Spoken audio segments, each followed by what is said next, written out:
Welcome to the podcast, voted one of the best in the marketing research industry in 3 consecutive years, 2019 through 2021. This is Research Business Daily Report, the only daily research news video for the past 10 years. We're bringing an important news story to people in the research industry Monday through Thursday most weeks. RBDR does rely on viewer support, and we'll tell you how you, at the end of today's video, can contribute to our continuing success. I'm Bob Lederer, in my 26th year as the respected voice in market research. First, we want to wish a hearty Happy New Year to all of you out there.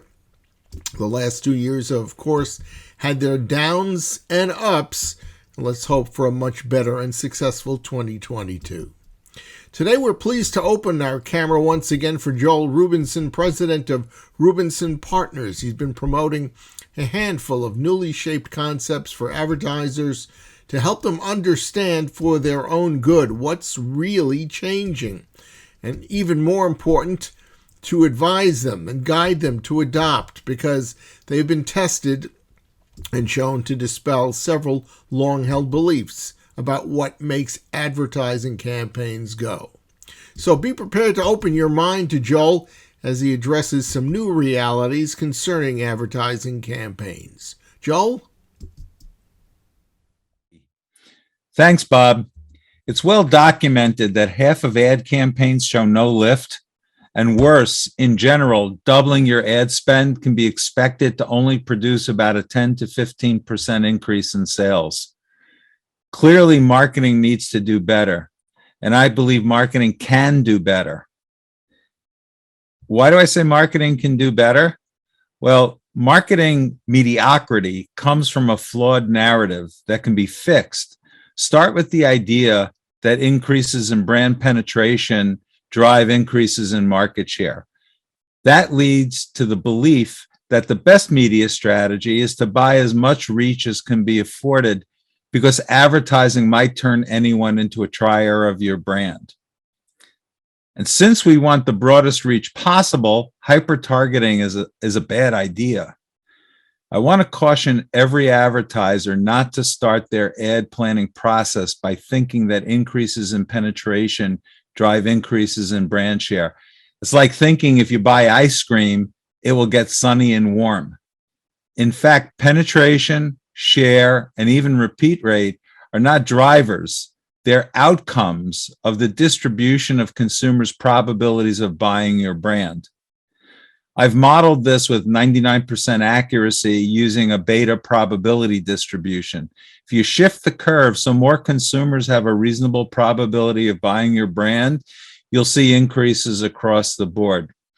So if you learn anything here today, it should be that penetration-based planning makes you incorrectly think buying the most reach your budget can afford is the way to go. The flaw in reach thinking is not recognizing that the great majority of non-buyers have no interest in your brand and never will. So maximizing reach is actually a recipe for ad waste. The MMA Neustar research I helped to design and presented here on RBDR in 2021 proved that the best media strategy is based on targeting audiences that are rich in movable middles and their lookalikes. Now, movable middles are the 15% or so of category buyers who have a 20 to 80% probability of buying your brand. And don't be deceived in believing that incremental sales mostly come from non-buyers. We proved that 5 times as much incremental sales per dollar of advertising comes from the movable middle consumers who buy other brands too. So net, we proved that targeting these switchers, the movable middle, will outperform reach plans by 50% in ROAS, that is dollars of incremental sales per dollar of incremental ad spending, and 13% at converting non-buyers into buyers. Now that brings me to the latest advertising mischief that declares that advertising should not be judged by ROI metrics. Numerous published papers prove the opposite. If ads don't work in the short term, they have no impact in the long term either. So stop digging the same hole deeper by pursuing that line of thinking. Now, what does this mean for marketing researchers? Create 2 tent poles on your brand guidance system. 1, ROAS or performance, and 2, measures of brand strength from trackers.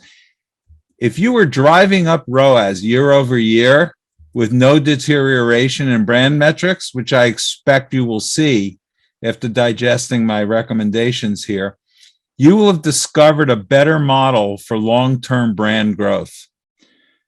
I know challenging institutionalized beliefs can be tough, but as Ted Lasso says, taking on a challenge is a lot like riding a horse. If you're comfortable doing it, you're probably doing it wrong. That wraps up this Research Business Daily Report. As we mentioned at the start of today's RBDR, you can become an RBDR Patreon supporter. And why do so? Well, because this video series is viewer supported. And RBDR Patreon supporters agree to provide a monthly contribution, which you can find about by going to the crowdfunding platform we've set up at patreon.com/RBDR. And once you're there, you can select the exact level of support that you're willing to provide. We thank you in advance for doing so. And we hope you have a good research day and that we can welcome you back here tomorrow. And until then, please stay safe.